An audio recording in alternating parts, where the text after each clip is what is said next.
Olá, meu nome é Paulo Cogos, estou fazendo essa live urgente. Deixa eu ver se está funcionando. Tá funcionando. Muito bem. Esse fim de semana, em São Paulo, teve um evento que foi o LibertyCon. E o LibertyCon foi um evento muito sintomático do que está acontecendo com o movimento libertário no Brasil, inclusive com o movimento conservador. E isso veio comprovar uma teoria que eu já tinha pensado nela antes, e eu tive a minha comprovação ontem. E o diagnóstico é muito simples. O movimento libertário no Brasil não é sério. O movimento conservador no Brasil não é sério. E o futuro desse movimento está severamente comprometido pela falta de seriedade e pela falta de comprometimento dos seus membros. O que aconteceu com o movimento libertário americano foi emblemático. Você vê hoje que os movimentos anarcocapitalistas e libertários nos Estados Unidos estão perdidos. Eles estão na mão de gente de Washington. Eles estão na mão de left libertarians. Eles foram completamente tomados pelo establishment estatista. A ponto de um candidato... que está tocando aqui, rapaz? A ponto de um candidato do Partido Libertário defender políticas ecofascistas, alegando a falácia do aquecimentismo. É nesse nível que nós chegamos. Nos Estados Unidos a coisa é até pior. Agora, no Brasil, como tudo que acontece no Brasil, é a velha história, tudo cai na pizza, tudo cai na macacagem, tudo cai no ruê-ruê. E não deu outra aqui. A esquerda, o establishment e o progressismo estão capturando o movimento libertário brasileiro. Nos primórdios do movimento libertário brasileiro, nós chegamos a ser tão sérios que durante as conferências de escola austríaca, do velho Instituto Mises, na época dos irmãos Quioca, chegaram a trazer aqui o Hans Hoppe, chegaram a trazer aqui o Walter Block. Cadê eles agora? Onde é que nós fomos parar? Nós fomos parar num cronograma de palestras assustador na LibertyCon. Eu não ia na LibertyCon, eu me recusaria a ter ido num negócio desse. Eu fui porque algumas pessoas me convidaram e pagaram a minha entrada. Mas teve gente muito boa palestrando. Por exemplo, o Marcos Henrique, do Foxbit, deu uma excelente palestra sobre bitcoins, que esclareceu muita coisa. Sugiro que vocês entrem no site da empresa e vejam os cursos que eles têm para oferecer sobre bitcoins. E essa parte técnica foi a única parte boa. É natural que haja algum progresso técnico, é natural que surjam pessoas boas, mas o resto era assustador. Tinha desde coisas como feminismo libertário, onde já se viu uma coisa dessa, contradição em termos, até coisa até pior. Como, por exemplo, um assaltante à mão armada, eu estou falando sério, bem, vou repetir, um assaltante à mão armada dando palestra sobre liberdade. Não, é absurdo. Tava um assaltante à mão armada junto com outro parasita lá que já processou uns caras por difamação ali, dando palestra, um cara que rouba o seu dinheiro, falando sobre liberdade. E o nível das palestras, o nível intelectual, o nível teórico, era extremamente rasteiro. Agora, até aí eu até entendo. O nível é rasteiro, a maioria das pessoas não leem os livros. Tem gente muito boa, mas elas não são ouvidas. Elas não recebem a devida atenção. Agora, chamar um assaltante à mão armada, a política está capturando o movimento. Eu já vou explicar por que isso acontece. Agora, o pior de tudo, o que me deixou mais irritado, e eu fiquei num estado de irritação, quase dando um raid. Aliás, eu dei um raid no meio do lobby do hotel. Roubaram uma sacola de livros que eu comprei. 6 revistas acadêmicas do Mises. Eu tenho as 4 primeiras edições, já li. Comprei as outras lá. A Mariana e o Rafael foram muito solícitos comigo. Mas eu deixei essa sacola em cima de uma mesa e furtaram. Crime. Crime contra a lei natural. Violação claríssima do PNA. Até no Código Penal Brasileiro dos Estatistas isso é crime. E aconteceu lá dentro. E não foi só comigo. A Foxbit colocou cartões com R$50 em bitcoins debaixo das carteiras, de maneira randômica ali, para que as pessoas que sentassem para a palestra fossem sorteadas com esses cartões de bitcoin. A hora que o pessoal foi ver onde é que estava, ó, podem pegar aí, tem cartões debaixo das mesas agraciadas, debaixo das cadeiras agraciadas aí. Alguém roubou tudo. Alguém roubou tudo. É claro que isso vai acontecer. Primeiro que o ser humano é podre mesmo. Segundo que o movimento libertário foi capturado por socialistas, por comunistas. E esses caras são contra a propriedade privada, esses caras não têm ética nenhuma, é claro que eles vão roubar. Isso, um anarcocapitalista, um libertário poderia roubar também. O cara pode ser anarcocapitalista da boca para fora.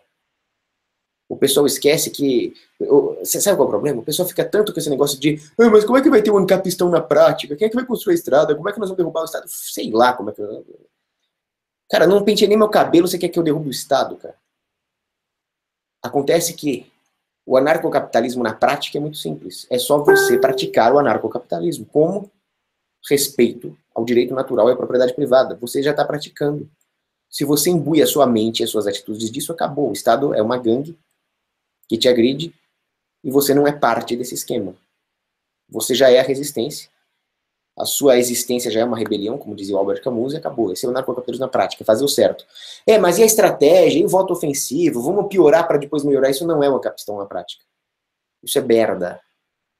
Isso é que o Estado quer que você faça. O Estado vive de contradições. O anarcocapitalismo na prática é bem simples.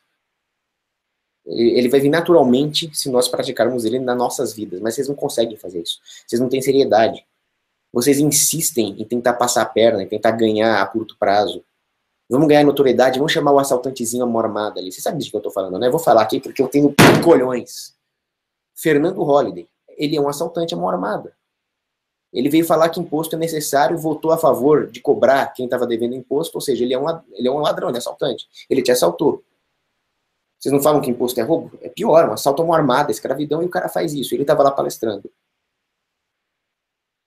Vocês acham que vocês acham que vocês vão conseguir a prática do ancapistão quando? Chamando um canalha desse para palestrar. Agora, me roubaram os livros ali.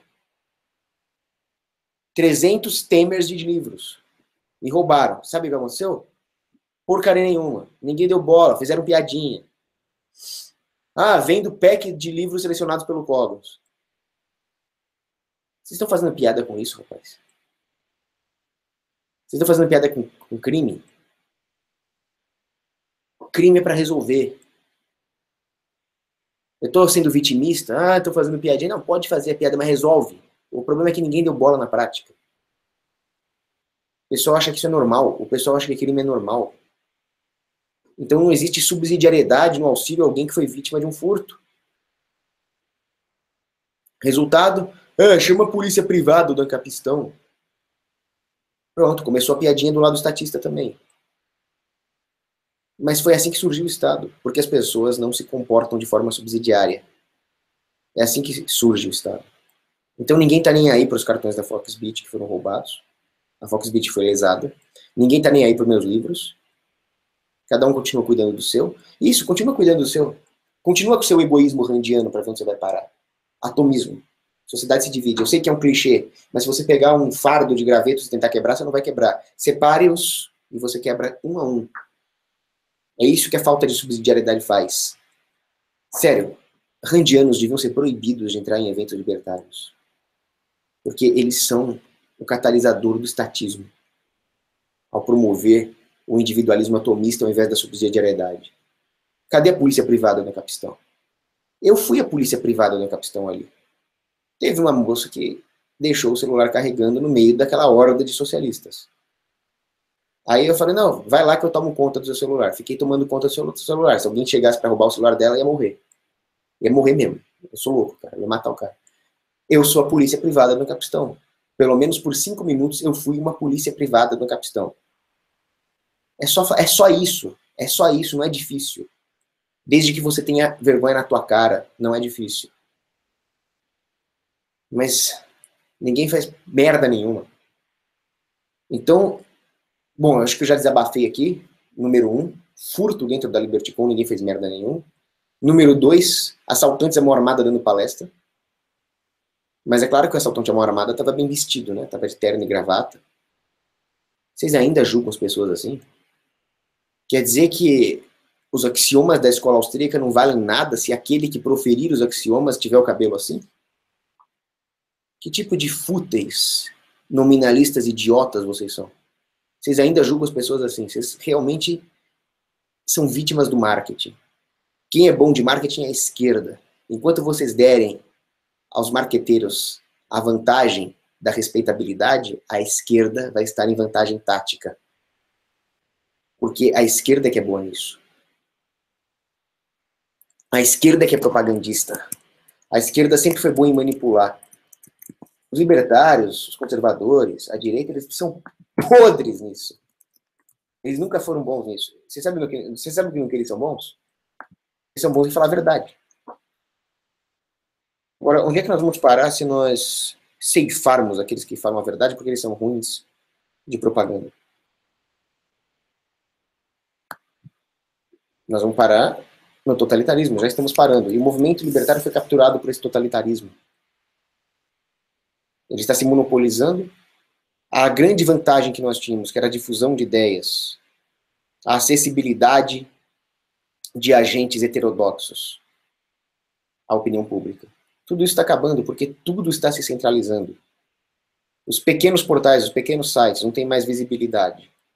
Porque os grandes têm dinheiro para comprar AdSense, AdWords, não sei nem qual a diferença dessas duas coisas.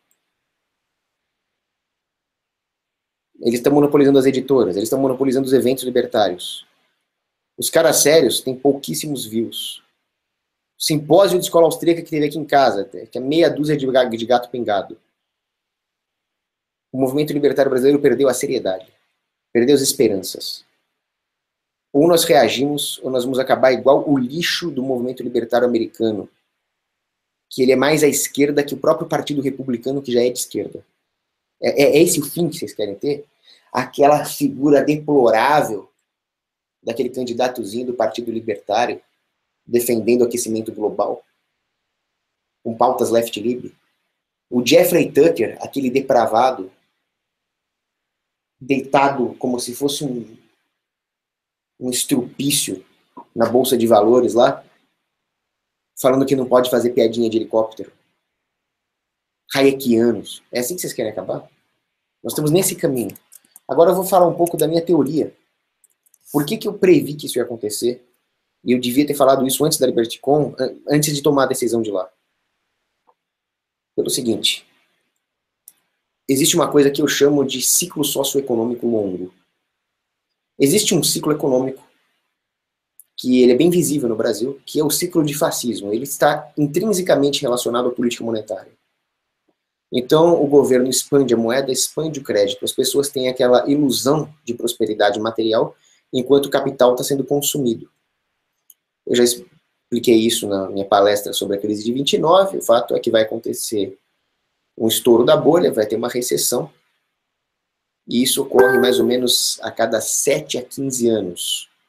Por exemplo, entre o estouro da bolha do .com, né, a bolha da Nasdaq ali, e a crise de 2008, se passaram cerca de 7 anos. Foi um ciclo curto até. No caso do Brasil, entre o primeiro mandato Lula, ali, 2003, 2004, e a grande recessão que nós tivemos em 2016, foram cerca de 12 anos. O fato é que esses ciclos de fascismo duram entre 7 e 15 anos. Então, o ciclo de fascismo começa com aquela capa do Cristo Redentor decolando igual um foguete, né? E a mídia falando que o Odebrecht, que o Marcelo Odebrecht, que o Ike Batista são grandes empreendedores, grandes empresários. Depois, o Cristo Redentor cai, aquela ideia de que o Brasil é a bola da vez acaba, e nós temos uma recessão. Então, esses empresários, alguns são presos, e recomeça um novo ciclo de fascismo. Isso é puramente econômico, com corolários sociais. Mas existe aquele que é social com corolários econômicos. São ciclos sociais mais longos, por isso que eu chamo de ciclo socioeconômico longo. Eles têm uma duração, aí, um ciclo de 30 a 60 anos. Como eles ocorrem? Os engenheiros sociais estão sempre tentando solapar os pilares da civilização. Só que chega um ponto em que eles batem na lei natural impressa no coração dos homens. Eles não conseguem ir além disso, antes de continuar o ciclo de solapamento dos pilares civilizacionais. Por que eles calculam mal? Eles calculam mal porque, por mais competentes que os burocratas e engenheiros sociais sejam em destruir a civilização, eles, por definição, não estão sujeitos à administração de mercado. Quem explica muito bem isso é o próprio Ludwig von Mises, no livro Bureaucracy. que ele escreve. Os burocratas, para empreender o seu plano, criam braços e tentáculos burocráticos. Esses braços e tentáculos burocráticos, por definição, não estão inseridos no processo de mercado, eles são financiados via coerção. Logo, eles não têm racionalidade nem na alocação de recursos e nem na maneira como eles atuam. O Tropa de Elite 2 fala muito bem isso, né? O sistema não tem coordenação interna de mercado, porque o mercado, por mais descentralizado que seja, ele acaba se coordenando. A política é meio que o contrário. Por mais que eles sejam um monolito de centralismo, eles são irracionais, descoordenados. É por isso que o mundo não acabou ainda. É porque o governo é ineficiente. Então, quando o cara vier falar que o governo tem que ser eficiente, dá um tiro nele. A nossa sorte é que o governo é ineficiente. Em parte. Na sua administração interna. Porque em atingir os seus objetivos, eles têm sido muito eficientes. Eles, no final das contas, conseguem o que eles querem. Eu vou explicar como é que eles contornam a própria ineficiência. Daqui a pouco eu vou falar sobre isso. Mas o fato é o seguinte, o próprio Mises diz, os burocratas das repartições subordinadas, menores, não vão controlar os próprios gastos. Porque eles têm métricas irracionais de eficiência. E eles vão atingir essa métrica gastando recursos públicos que não vão entrar no cômputo da meta. Então eles não têm uma coordenação como uma empresa tem, uma coordenação corporativa. Cada burocrata vai querer o máximo de recursos para si. Não só para financiar suas próprias atividades, como também para financiar o aumento do seu aparato burocrático. Isso está tudo no bureaucracy. Então, eles não só vão exagerar nos gastos, como eles também vão exagerar nos investimentos dentro da própria estrutura. Então essa burocracia vai se expandir muito. Não só no seu tamanho, mas no seu escopo de atuação. De uma maneira que não é controlável, pelo menos não plenamente, pelos engenheiros sociais que estão por trás de tudo. O que vai acontecer? Eles vão exagerar na dose. Vou dar um exemplo. Os engenheiros sociais da escola de Frankfurt, que vieram com essa canalice de ideologia de gênero. Eles querem destruir a identidade das pessoas, destruir a complementariedade entre os dois sexos que existem, homem e mulher, que Deus criou. Agora, o que eles fazem lá na Europa, lá nos Estados Unidos, pode não ter a mesma eficiência que o Brasil. Quando uma empresa vai abrir um negócio, ela pesquisa o seu mercado. Então, se uma multinacional vai expandir para a Suécia, ou se ela vai se expandir para o Nordeste brasileiro, ela vai ter que entender que o sueco é um cuck e que o sertanejo nordestino não é um cuck. Uma empresa precisa saber disso para poder ter sucesso, onde ela vai abrir as suas filiais. Como o governo não tem a mesma racionalidade de cálculo que uma empresa, ela pode cometer erros. Então, a engenharia social que funciona para os cucks degenerados de uma social-democracia como a Suécia, pode não funcionar para o Brasil profundo e católico. Então, se a ideologia de gênero funcionou lá nas escolinhas suecas, a hora que chegar no Brasil, vai bater de frente com a lei natural impressa no coração dos cabras da peste daqui. Agora, a burocracia, descontrolada como células cancerígenas, não vai levar isso em conta. Então eles vão começar a propagar a ideologia de gênero de uma maneira irracional, descontrolada, a ponto de encontrar uma enorme resistência daquela sociedade em questão. O que vai acontecer? Um arrefecimento da resistência conservadora. É por causa dessa somatória, é por causa dessa combinação, aliás, entre a irracionalidade burocrática e a resistência natural do ser humano contra a engenharia social, que vai se dar esse processo cíclico. Eu chamo isso de inercialidade burocrática. Os engenheiros sociais mandam a burocracia fazer alguma coisa até certo ponto. Pela falta de controle, a burocracia vai além. Então, os burocratas dos ministérios de educação local colocaram a ideologia de gênero, por exemplo, muito além da dose que os engenheiros sociais determinaram, a ponto de gerar o quê? Resistência. Era preciso esperar mais solapamento das famílias do mercado antes de colocar mais dose de lavagem cerebral gramsciana. A burocracia não calcula isso. Por isso que, principalmente em regiões católicas ou no Bible Belt americano, houve uma enorme resistência conservadora. Até na França houve isso. Não o suficiente, né? Afinal Macron foi eleito em vez da Le Pen. Mas nós estamos observando no mundo uma certa volta do conservadorismo, pelo menos aparente. O pessoal chama isso de Dark Enlightenment. Olha o vocabulário da esquerda, que filhas da mãe que eles são. Dark Enlightenment. Na verdade, o Enlightenment foi um lixo, o Dark Enlightenment tem algumas coisas boas. Mas é preciso tomar cuidado. Eu sou muito pessimista, mas ainda assim, eu cada vez mais aprendo que eu sou otimista no meu pessimismo. Meu pessimismo nunca é suficiente. Então, nós sofremos essa tentação de olhar para as coisas e falar, olha, está tendo uma volta do conservadorismo, a Polônia se consagrou a Maria, coroou Cristo como rei, o Brasil está contra a ideologia de gênero, tem os caras apoiando lá o alt-right, o Trump lá nos Estados Unidos. Calma. Calma. O sistema é muito mais inteligente do que nós pensamos. Aquela irracionalidade da burocracia é da burocracia, não é do sistema. O establishment não é irracional, ele consegue os seus objetivos, ele sabe das próprias fraquezas, ele sabe da inercialidade, da ineficiência burocrática que ele usa como método para se expandir. Então vai com calma, não sejam otimistas, nem mesmo diante de um arrefecimento do conservadorismo. Isso é um ciclo social. No Brasil, esse ciclo social aconteceu, o último, né, em 40 anos. 40 anos porque ele foi de 1974, mais ou menos, até mais ou menos 2014, deu 70. O que aconteceu em 74? Teoria da panela de pressão do general Golbery do Couto e Silva. Ele falou, olha, nós vamos reprimir a esquerda no campo militar, mas nós vamos deixá-los atuar livremente na academia e na mídia. Porque, segundo ele, era uma panela de pressão. Se você apertar demais, eles explodem. Então, deixe uma válvula de escape para essa panela de pressão repressiva. Essa válvula de escape para o general Golbery teria que ser a academia. Então, ele deixou a academia na mão da esquerda. Ele deixou a mídia e as escolas na mão da esquerda. Ele deu as duas mais poderosas armas possíveis, armas societais de destruição em massa, na mão da esquerda. Que erro, que erro. Mais uma esquerdagem da ditadura, que os neocon insistem em esconder debaixo do tapete. Esses caras ficaram atuando, segundo as diretrizes de comunistas safados, lixos, como Paulo Freire, Althusser, ao longo desses 40 anos. Até que em 2014 aconteceu uma das melhores coisas que poderia ter acontecido no Brasil, a reeleição da Dilma. Eu torci muito para Dilma. Tava a Dilma e a Aécio, que a hora que a Dilma foi eleita, eu cheguei comemorando em casa. A Dilma foi reeleita! Meu pai queria me deserdar, né? Mas aí eu expliquei para ele por que eu tava torcendo para Dilma. Eu falei, o ciclo de progressismo acabou. Vai ter um arrefecimento do conservadorismo. Nós vamos poder falar até em separatismo agora. Agora, em ciências militares, em estratégia militar, existe um tipo de operação militar chamada aproveitamento do êxito.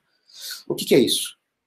Não adianta você ter uma vitória no campo de batalha, uma vitória tática, e não souber aproveitá-la estrategicamente. Isso aconteceu com Aníbal, por exemplo. Aníbal venceu a Batalha de Cannae, matou romano pra cacilda ali. 70 mil romanos, mais ou menos, morreram ali em Cannae. O que era para fazer? Cidades romanas estão desguarnecidas, captura. Mas o Aníbal ficou meio com o pé atrás. Maharbo, comandante da cavalaria cartaginesa, falou, bom, seguinte, Aníbal, você sabe muito bem ganhar uma batalha, mas você não sabe aproveitar a vitória. Se o Maharbo tivesse aqui, em 2014, ele ia falar a mesma coisa para nós. Ele ia falar, cara, a Dilma foi reeleita, e vocês não estão sabendo aproveitar o que isso significa.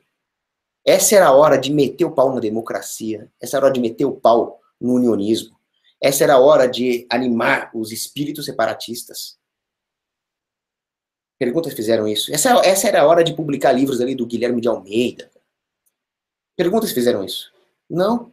Começaram a falar em estado eficiente. Começaram a sair na rua batendo panela com verde e amarelo.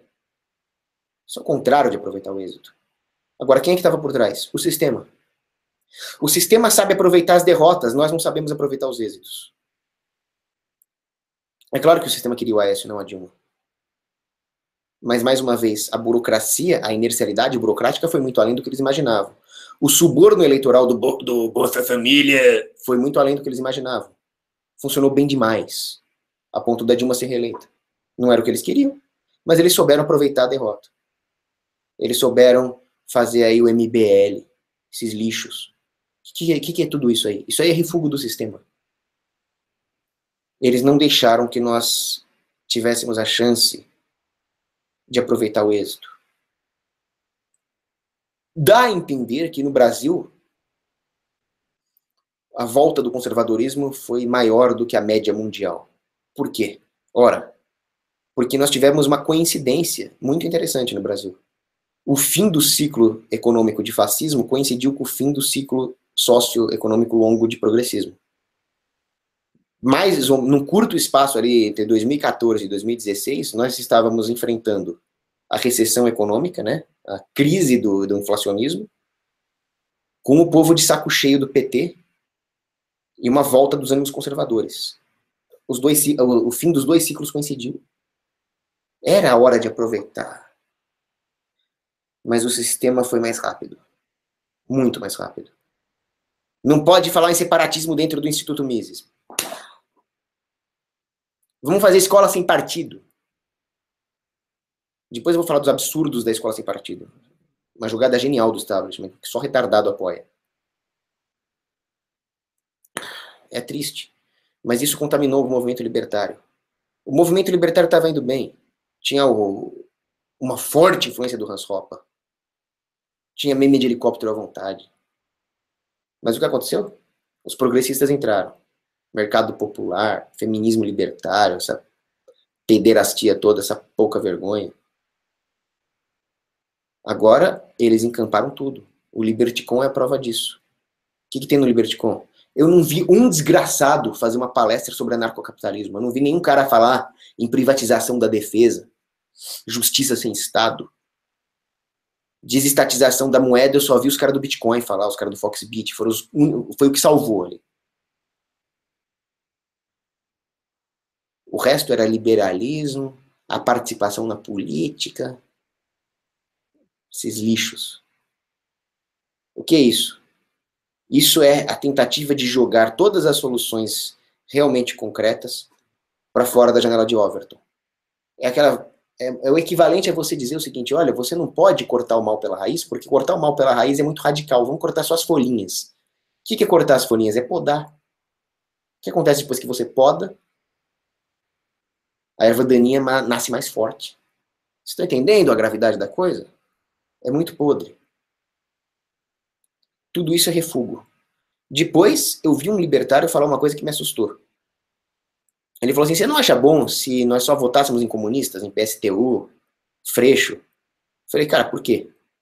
Porque aí piora de uma vez, o Brasil vira Venezuela, e aí o pessoal vai ficar com raiva. Eu falei: maluco, primeiro que você não tem ética, né? Você não tem pena das pessoas. Segundo que você ainda não entendeu como é que o sistema funciona. O sistema cria refúgios do próprio sistema. O que é a social-democracia, se não um refúgio do próprio comunismo? Antes que as pessoas fugissem para a rejeição total do estatismo, veio a social-democracia para balizar a janela de Overton. O que é a teoria das tesouras de Lenin? Cara, os caras estão muito à frente. Vocês estão fazendo essa... É um termo bem feio, né? Mental. Enquanto os caras são estrategistas políticos há 7.000 anos. Aí vem o libertinho com a camisa do Livre lá e fala: vamos votar no pior para ferrar tudo de uma vez. 7.000 anos de estratégia política, rapaz. O que você está falando? E o pior é que a camiseta do cara, aquele roxinho cor de vômito, o Barney genérico ali, escrito Livres, aquilo é a prova do que eu estou falando. Não adianta piorar para depois melhorar. Nós já pioramos, nós já tivemos 12 anos de PT. Em vez de melhorar, o que aconteceu? O Livres, o coisinho roxinho. Eles são piores do que o socialismo. Por quê? Porque o socialismo te diz que o liberalismo, que a liberdade econômica é errado. O liberalismo é errado mesmo, mas o socialismo diz que a liberdade econômica é errada. Que os ideais de liberdade econômica são errados. E o que o Livres faz? Eles deturpam os próprios ideais de liberdade econômica. Eles não falam que é errado. Eles falam que é certo. Mas eles vendem outra coisa. Eles vendem um zumbi de ideais de liberdade econômica. Isso é a ideologização de uma ideia. Ideologias são sempre ruins. Ao invés de fazer uma aferição científica e racional de por que a liberdade econômica funciona partindo de apriorismos, axiomas da escola austríaca, não. Eles tratam a liberdade econômica como uma maldita política pública. É grave. E o pior, uma menina lá do Livres veio lá no Liberticon e falou assim: não, nós do Livres representamos todas as vertentes liberais e libertárias. Vocês representam as vertentes que não acreditam em representação política? Por definição, não, né? Vocês representam as vertentes que defendem a secessão individual, de forma que o Estado não tenha poder para coagir essas pessoas? Também não. Vocês são democratas, né? Então não vem falar que vocês representam todo mundo. Mais uma vez a falácia da representatividade. A escola sem partido é o refúgio também. Nós temos doutrinação marxista nas escolas? Óbvio que temos. Pergunta para um estudante de ensino médio o que ele acha sobre distribuição de renda, ou se ele conhece Marx, ou se ele conhece Keynes, ele vai falar que conhece. Agora chega para ele e fala, escuta, você sabe quem foi von Bauer? Você sabe quem foi Menger? Você sabe quem foi Jean-Baptiste Say? Então, existe doutrinação na escola, claro. Qual é a solução? Vamos desestatizar a escola? Não, isso é radical demais. Vamos acabar com a escola pública? Vamos acabar com o MEC? Não, isso é radical demais. Vamos fazer a escola sem partido e oficializar a doutrinação? Vamos! Vocês não estão entendendo que se o governo decretar o que é imparcial e o que é parcial, nós estamos substituindo a ciência pela política? É o governo que vai decretar isso, afinal é ele quem vai proibir ou não proibir? E aqueles que realmente estiverem doutrinando as crianças nem mais poderão ser acusados disso, porque não tem doutrinação por decreto, né? É muito podre. Mas isso é um refúgio. É um refúgio do sistema. O pessoal está irritado com a doutrinação marxista. Vamos oficializar a doutrinação com um nome bonitinho, que é proibição da doutrinação. Escola sem partido. Escola sem partido! Esse nome é marketológico. Tá na cara que ele é do mal. Se fosse alguma coisa séria, ele ia ter um nome feio. Ele ia ter algum nome do tipo... a aplicação do capitalismo e do direito de propriedade... Já sei, se fosse alguma coisa séria, ia ser mercadologização da educação, que é uma coisa boa. Afinal, a educação é uma mercadoria, sim. Ia pegar muito mal e não ia vingar. Eis a história da humanidade. Terminologia contra a realidade. A terminologia está ganhando por culpa de vocês. Antisseparatismo, não preciso nem falar. Do lado dos neocon, você tem aí apoio ao Bolsonaro.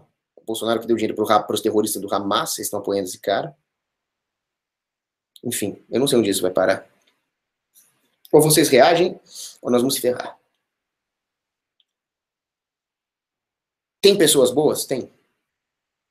Sempre tem. Da mesma forma que existem empreendedores heróicos, e a sociedade é de certa forma construída por eles, não só o cara que tem uma grande ideia inovadora, mas o peão trabalhador que acorda todo dia para se matar no trabalho, em troco de nada, se não dá dignidade para a família, isso já é um ato de heroísmo, né? Esses caras existem. E eles existem no campo intelectual também. Isso é uma outra causa da reação conservadora que nós estamos vendo. Existe o refúgio do sistema? Existe, mas também existem conservadores sérios que estão reagindo. Eu, modéstia à parte, sou um deles. Existem vários outros, tem o Stephen Molyneux, tem o Eric Cantwell, tem o Paul Joseph Watson, tem o Alex Jones. Esses caras surgem. Thomas Carlyle, grande pensador, quando ele escreveu sobre a Revolução Francesa, ele escreveu exatamente isso. Num momento de tanta crise, de tanta perversão intelectual e moral como era a Revolução Francesa, surgem heróis. Tempos difíceis acabam criando homens fortes, sim. O problema é que a desonestidade da esquerda, a desonestidade do progressista acaba capturando as próprias ideias desses heróis, pervertendo-as e vendendo uma ideia errada. A ideia, por exemplo, de que o libertarianismo seria uma vertente política, uma vertente ideológica. Ele não é nem uma vertente política, nem uma vertente ideológica, ele é uma vertente ética. Parem de perverter o bagulho. Outra coisa que vem acontecendo aqui é que quando eu vejo os caras lá na LibertyCon falando exatamente as mesmas coisas que qualquer comunista, Estado eficiente, direito à educação e saúde, tem nego que fala lá e fala, eu sou a favor do Estado mínimo cuidando da saúde, transporte e educação. Que Estado mínimo é esse, rapaz? Sabe o que é isso? Heidegger explica isso. Heidegger dizia o seguinte: existe um verdadeiro aparente, que seria o aspecto ôntico de alguma coisa, que não é necessariamente coincidente com o seu aspecto ontológico, que diz respeito à essência do ser. O aspecto ôntico seria essa aparência, aquilo que se vê, aquilo que é sensível. Então, usando Heidegger para fazer uma análise política, nós vemos o seguinte: todas as vertentes mainstream, do gradualismo ao PSTU, todas elas estão alinhadas ontologicamente com o Estado, com o projeto de Estado mundial, com o projeto progressista, todas elas. O que elas têm é uma discrepância ôntica. As cores são diferentes, os termos são diferentes, o discurso é diferente, as roupas são diferentes. Você tem desde a feminazi com o sovaco peludo até o carinha de gravata borboleta liberal. Eles têm ali um estereótipo físico. Eles têm as suas discrepâncias ônticas aparentes. Mas quando você enxerga a fundo, você vê que todos eles estão alinhados ontologicamente com a tirania totalitária. Então, como é que você sai dessa? Saiba diferenciar a aparência da essência. Eu tenho uma puta cara de anarcossindicalista com esse cabelo aqui. Eu tô com o cabelo do Gramsci. Mas escutem meu vídeo. Vê se eu tô falando alguma esquerdice aqui. Esses caras são bandidos. Esses caras estão querendo vender um projeto político para vocês, são bandidos. Porque como é que você pode confiar num cara que fala, não, espera um pouquinho, eu concordo com você tá certo, propriedade privada, liberdade econômica, liberdade civis, família, nós temos que defender tudo isso, mas vocês não podem ser utópicos, então nós temos que ir lá e destruir o sistema por dentro. Votem em mim que eu vou destruir o sistema por dentro. Aí o cara fala, pô, mas você não vai se corromper? Ela, não, eu não vou mudar de ideia, eu vou lá e eu vou transformar a política. Vocês confiam num desgraçado desse? O cara não conseguiu se desestatizar e quer desestatizar o mundo? Vocês confiam que você... Eu digo uma coisa pra vocês. Agora, eu, Paulo Cogos, vou falar uma coisa pra vocês. Não votem em mim. O dia que eu me candidatar a alguma merda de cargo público, vocês me deem um tiro. Que eu tô possuído pelo capeta. Não precisa dar um tiro. Chama um padre pra me fazer um exorcismo. Se não adiantar o exorcismo, mas vocês dão um tiro. Porque se eu entrar na política, eu vou me corromper. Se eu entrar na política, eu vou me corromper. Se eu virasse ditador hoje, eu ia mandar matar gente inocente só porque eu não gosto deles. Eu ia roubar. A política é podre, não se aproxime dela. Ela perverte as mentes. Ela perverte os corações. Esses caras que estão falando pra vocês que vão entrar na política e vão mudar o sistema por dentro, eles são oportunistas, bandidos, mentirosos e extremamente petulantes. Blaise Pascal dizia o seguinte, existem dois tipos de homem. Os homens santos, que se acham pecadores, e os homens pecadores que se acham santos. Em qual categoria você acha que o candidatozinho de merda do Livres ou do Novo se encaixa? Responde. E eu não estou usando essa frase do Blaise Pascal para dizer que eu sou santo, não. Porque eu acho que eu me encaixo numa terceira categoria, um pecador que sabe que é pecador. Agora, uma coisa é verdade, esses carinhos com camiseta de partido, se dizendo libertários, isso aí pra mim não cola. A maneira de lidar com esses caras aqui tá na minha camiseta aqui, ó. AK. Bom, nós temos que esse vídeo tá ficando enorme, né? Mas a hora que eu tô inspirado pela raiva agora. Outra coisa, deve ter gente aí, não tô lendo os comentários, depois eu vou ler. Mas deve ter gente aí reclamando que eu não tô dando raid. E tem gente que acha que eu sou um personagem do YouTube. Não, eu não sou um personagem. Os meus raids são reais. E esse controle que eu tô tendo aqui é fruto de oração. Eu não faço personagem, eu não faço bait. Aquilo é real. Só que eu tô cansado de chegar nos lugares e as pessoas me tratarem como um mascote ou como uma caricatura. Porque tudo que eu falo sério. Se vocês não levam a sério, é porque vocês estão doutrinados. Eu posso ter alguns erros por falta de estudo? Posso. Mas por uma fé, por palhaçada, não. Ninguém tá de palhaçada aqui. Vocês estão chamando gente para palestrar que tá com projeto de candidatura para vereador. Vocês estão chamando gente que só se preocupa com métricas de Google Ad fucking shit.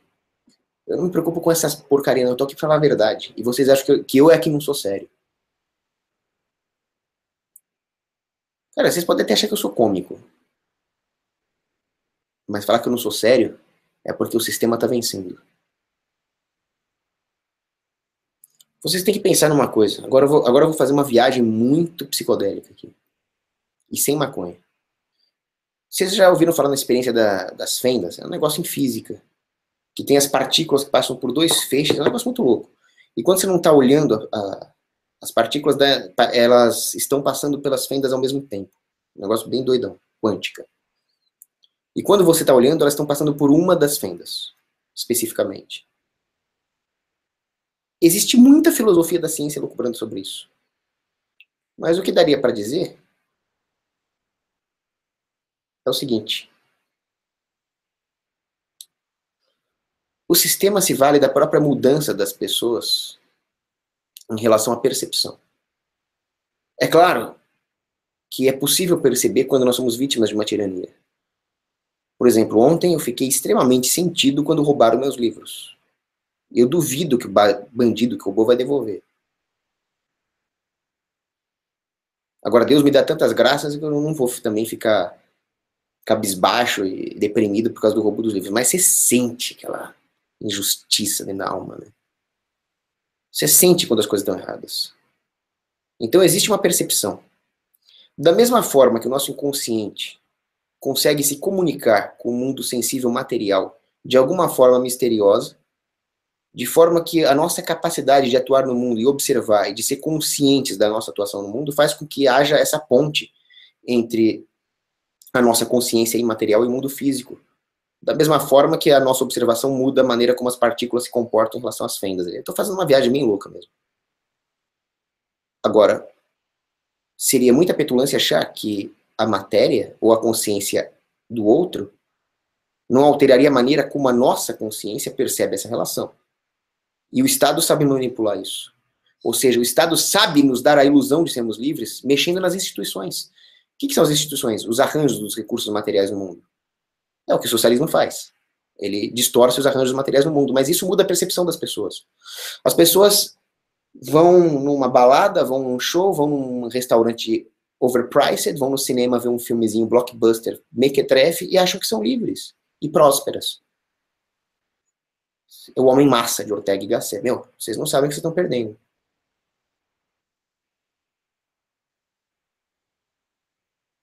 É aí que entra uma coisa que eu chamo de...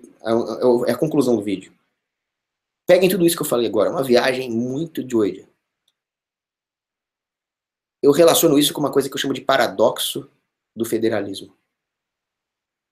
Toda vez que existe a ideia de que a nossa autonomia, de que a nossa liberdade depende de uma concessão governamental, ou seja, aquilo pelo qual nós deveríamos lutar com unhas e dentes, é encarado como uma magnanimidade da política pública, acontece uma distorção da nossa percepção de como manter essa liberdade, o que mantém os homens livres. O fenômeno social da liberdade, ele é causado pelo quê? Qual a causalidade dele? A causalidade é o homem não se deixar levar pelas falsas promessas do demônio político, da serpente política, os publícolas. Qual é o paradoxo do federalismo? O paradoxo do federalismo é que o federalismo, sendo ele uma política pública que concede autonomia, ao invés de assumir que a autonomia é um direito natural do homem, faz com que as pessoas tenham uma percepção errada da causalidade dessa autonomia, uma falsa autonomia, e atribuam ela a uma política pública, de forma que gera uma centralização. Ou seja, da descentralização surge uma centralização ainda maior. É isso que eu chamo de paradoxo do federalismo. Quem descreveu isso muito bem foi o Tocqueville, falando da Revolução Francesa. Agora, exatamente como se dá esse mecanismo? Voltamos ao comecinho do vídeo. Falta de subsidiariedade. Não é só eu lutar pelo meu. Se eu lutar pelo meu, eu perco. Mas se eu lutar pelo outro, o outro lutar por mim e o outro lutar assim por diante, formar uma subsidiariedade na resistência contra o Estado, da mesma forma que funcionava uma falange espartana, o meu escudo não protege só a mim. O meu escudo me protege e protege o flanco direito do meu companheiro da esquerda. E o meu flanco direito é protegido pelo escudo do cara que está à minha direita aqui. Isso é uma falange espartana. É assim que tem que funcionar, subsidiariedade. É só isso que vence o Estado. Enquanto o roubo das coisas alheias for só o roubo das coisas alheias, nós estamos ferrados. Quando o roubo das coisas alheias for um atentado contra a nossa liberdade, aí nós vamos ter alguma chance. Então, essa seria a ideia da polícia do capistão. Ela começa também na moralidade. Moralidade que eu não vi no Liberty Com, exceto por algumas pessoas muito especiais que eu conheci ali e que se dispuseram a me ajudar e até me ressarcir. O Rafael do Instituto Mises, a Beatriz do Fox Beach e outras pessoas, indivíduos, vieram me ajudar. Mas tudo que eu vi de bom e de sublime partiu de indivíduos específicos. O sistema continua sendo esse monstro frio, como dizia Nietzsche. Acabei. O estado mais frio dos monstros, né, ele falava. Deixa eu ver se tem algum comentário relevante aqui.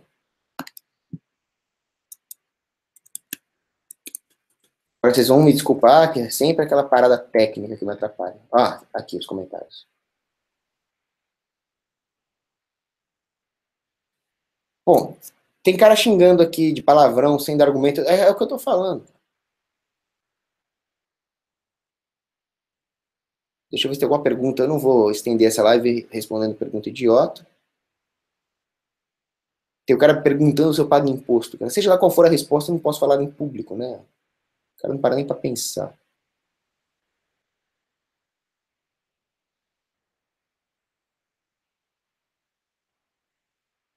Olha, deve ter pergunta boa no meio, mas tem tanta pergunta ruim, tanta pergunta lixo.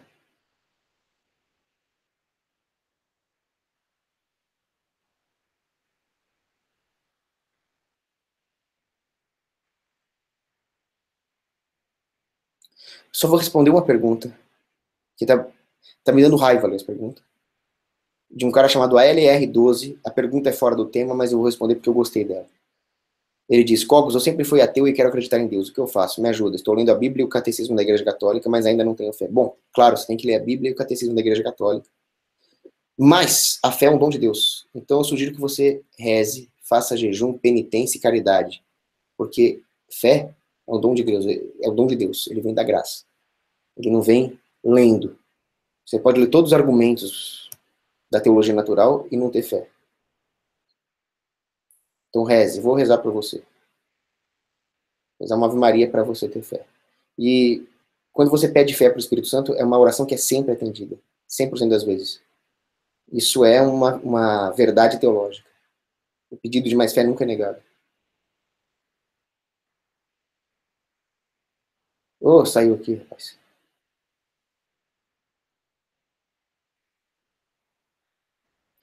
Perguntaram aqui o que eu acho do Rafael Lima. É o seguinte, eu tenho um monte de discordâncias dele. Ele é ateu, randiano e gradualista. Essas são minhas principais discordâncias dele. Agora, vocês não podem julgar o cara porque ele tirou foto com o Kim Kataguiri. Eu tenho foto com gente bem pior que o Kim Kataguiri e eu continuo sendo ultra brutalista. Então não julguem ele por isso. E ele tem trazido muita gente para o libertarianismo. O que lhe falta é rigor, mas ele tem uma enorme disposição.